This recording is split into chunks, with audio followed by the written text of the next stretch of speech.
Good evening, everyone, and thank you for coming back to Deb Chanel's 48th World, where we do soap opera reviews. The soap opera we're going to be reviewing today is The Bold and the Beautiful, that aired on July 8th, 2016. The summary they give us for today is Katie unleashes her anger and frustration on Brooke, bringing up their past, present, and future.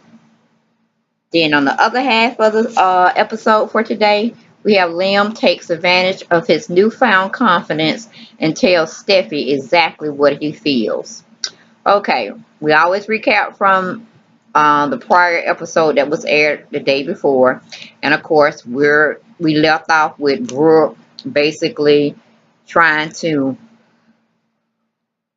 get Katie to calm down after finding out that she truly has betrayed her trust and she was still fooling around her back with her husband. Okay. We go into the fact that Katie's going over what Brooke just had told her, and she has a calmness about her, meaning she found relief that she wasn't going crazy. It was just her sister and her husband driving her crazy.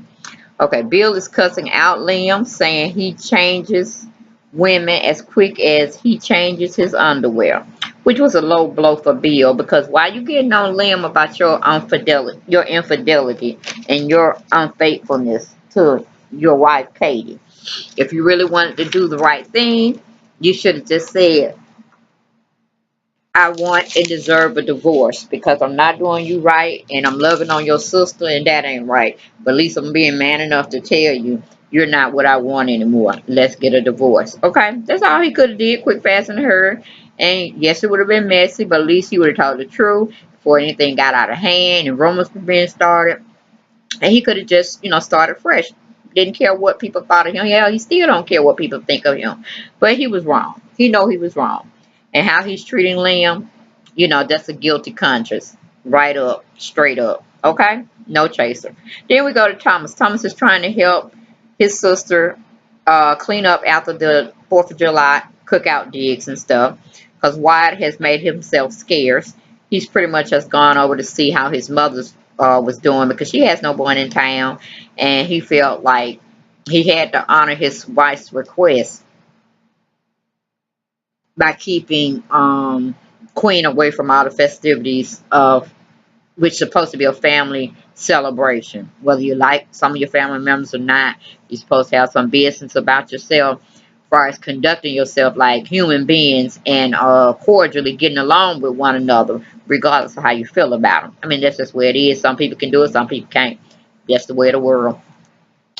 Uh, then we go to basically Thomas was telling his sister that you don't want to be with Wyatt. You just doing it out of convenience, pretty much, and that security of being like Brooke, needing to have a man in her life, and that's basically mirror image of what Steffi's doing. She don't want to be by herself. She feels she's not solidified without having a man on her shoulder or a man she can call at her beck and call or whim, and he's there for her. She can't stand alone for a while and be seen as, a tough, solidified, woman, young woman who's doing the business thing as doing the personal thing. She just chooses not to have a boyfriend, not that she can't get one or a husband.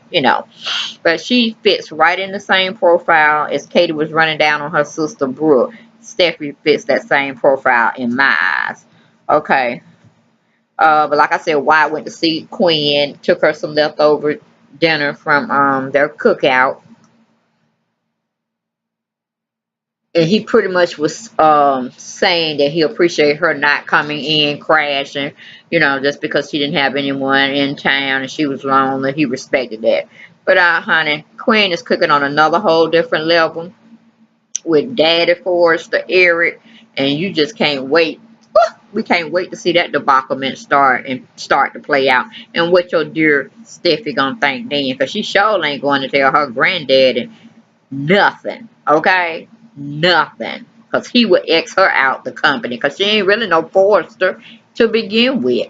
Because her father is really a Maroney. Okay? Not a Forrester. So she needs to sit tight and fall back.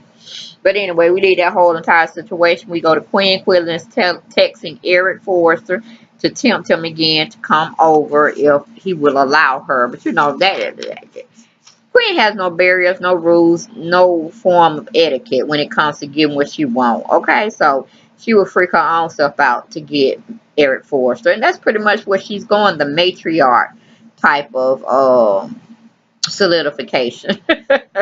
She bypassing every son or whatever. She going to the head man, which is Eric Forrester of Forrester Creations. Okay, we go to why he has made it over.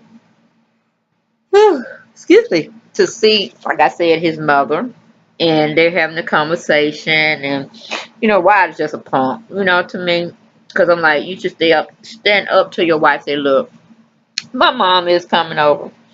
Liam didn't put her in jail for all her madness that she took him through. My mom is my mama. I'm sorry. It's a prototype of me.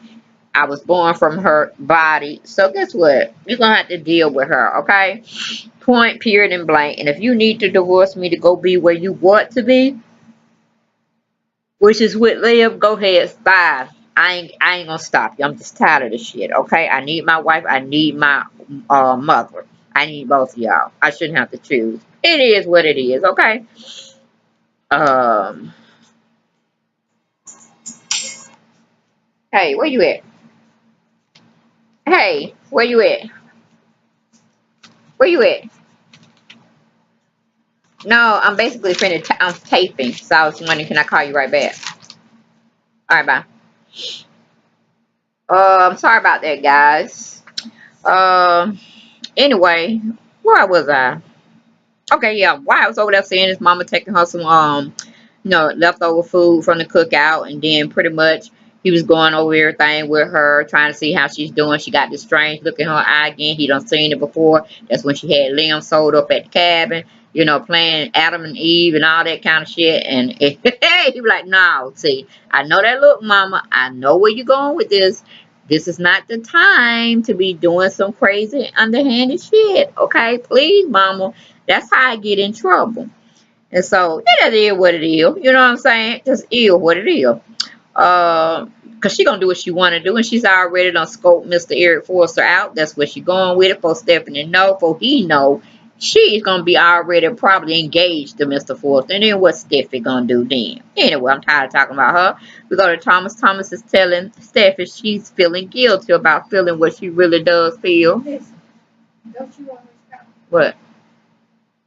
Shots in my bed. Okay, shut it down.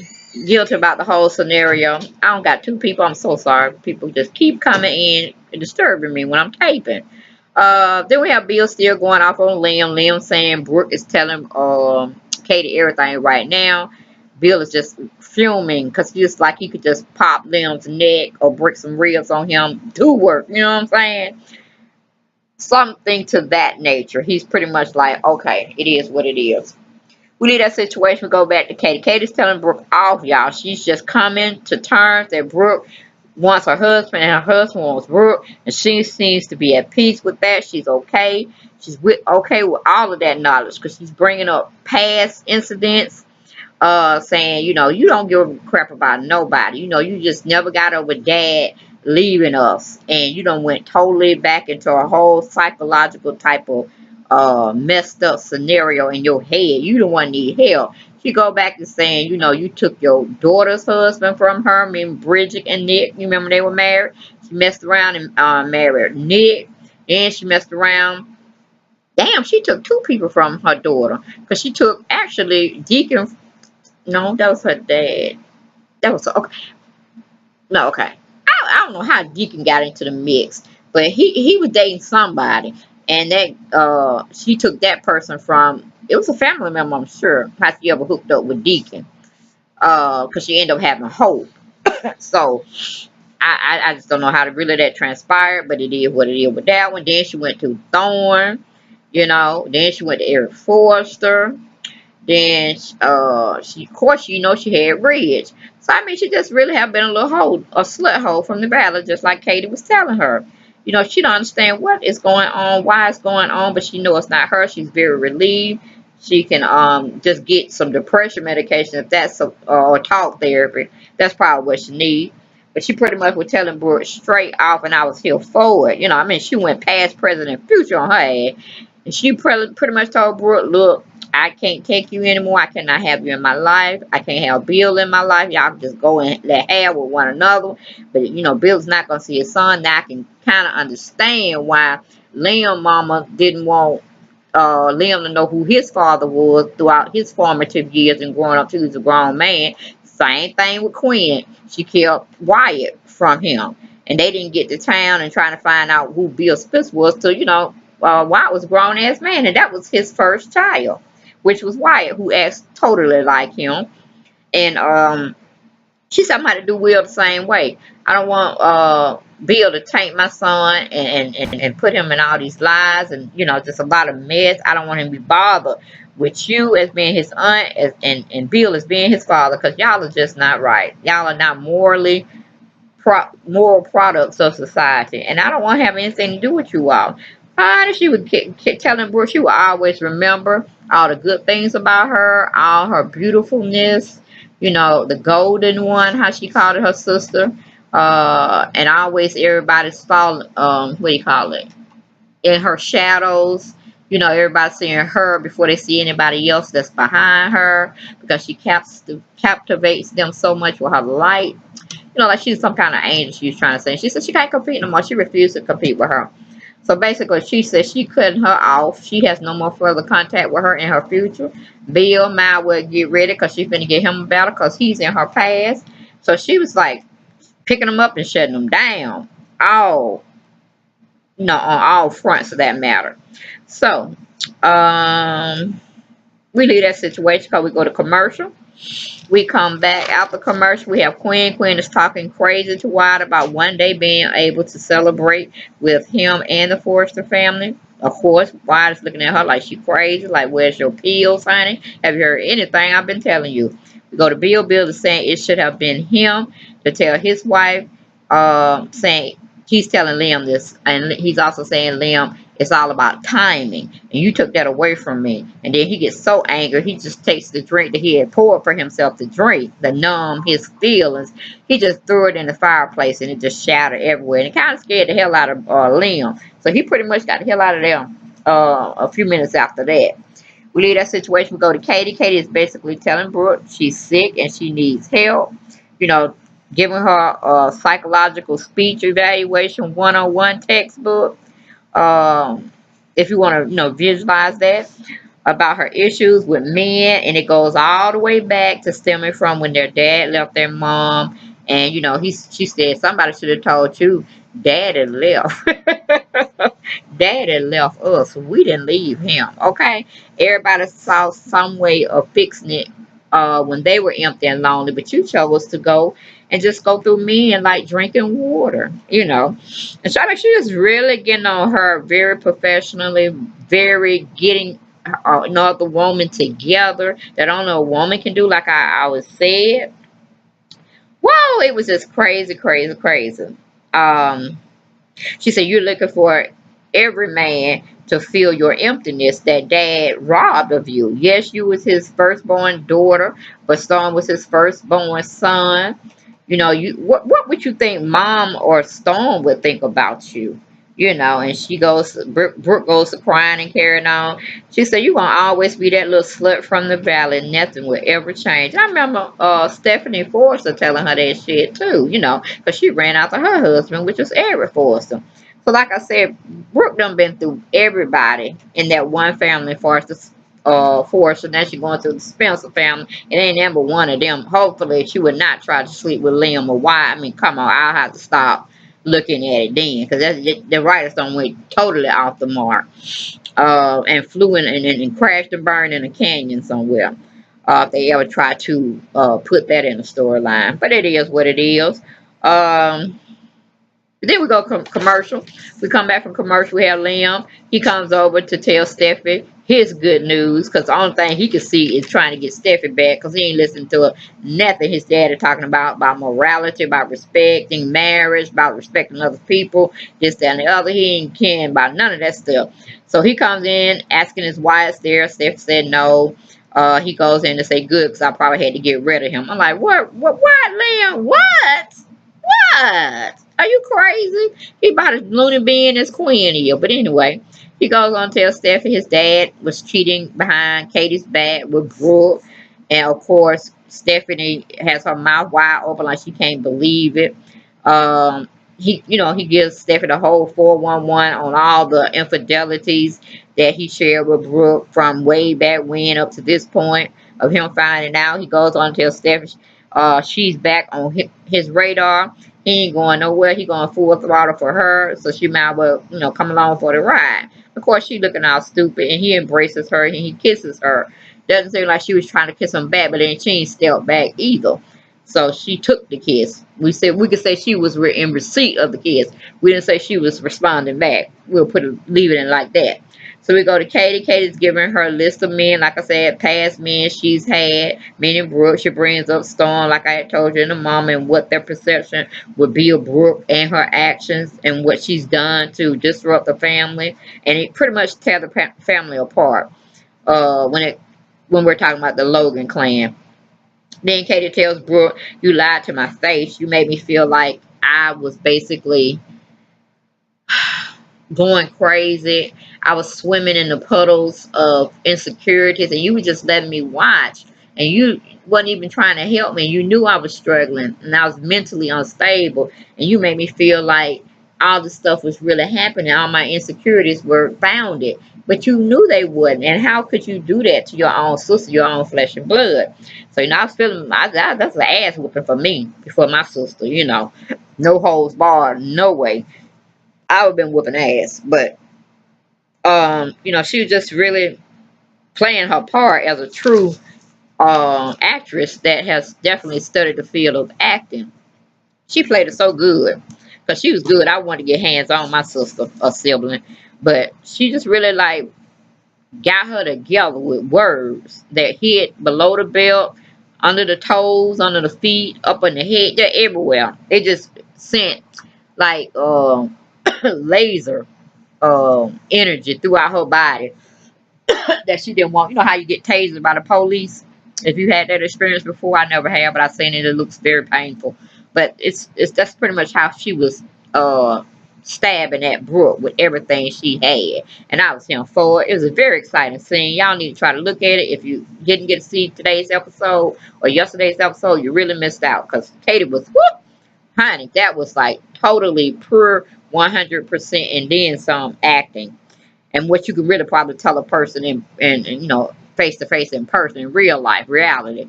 But I think it would have been a lot more fist flying, hair pulling, some bruises and scratches going on, in real type occurrences when you have infidelity and your family members are involved. But anyway, like I said, very, very, very good scene today. Um, Katie tells Brooke, there's no more patching up for our relationship. We're pretty much done in that. The category, she even goes on and hug Brooke, give her two nice warm embrace. I'm like, you down. Katie finna go die somewhere or whatever. But I guess it is considered a death when you call your self not setting eyes on this person ever again, even though y'all are both still living in the world. She just like, you're dead to me in a sense. It's basically what she had told Brooke. She kisses her. She tells her she will always remember the good things about her. And Brooke said, no, no, no, you can't give up.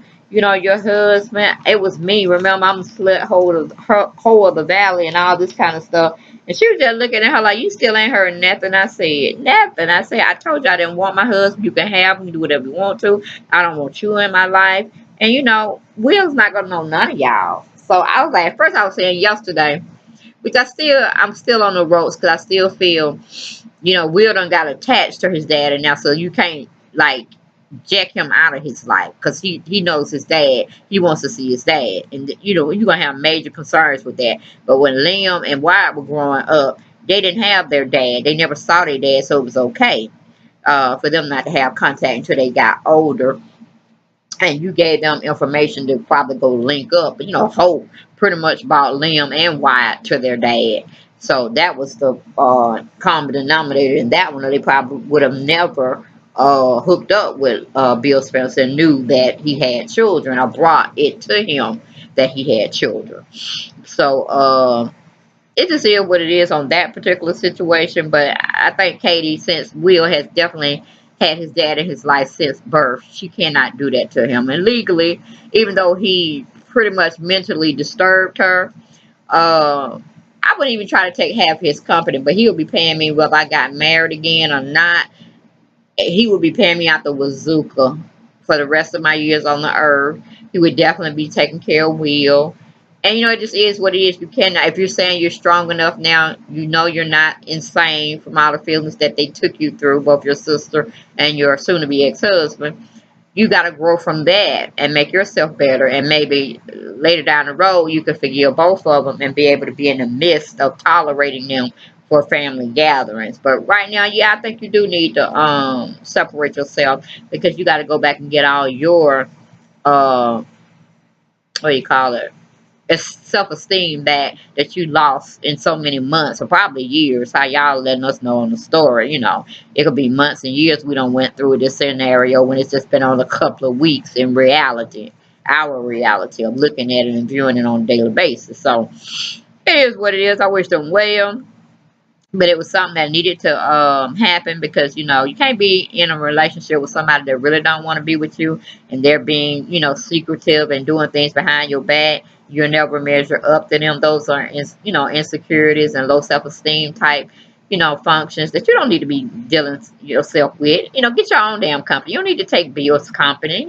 Be one of his competitors, because you already have inside information on it. He ain't nothing but like a tabloid type setup organization anyway, where he reports bad news on celebrities and any other community type issues that's going on that will make good headlines um, with it. So yeah, pretty much like I said, just is what it is with that doggone bill, just is what it is.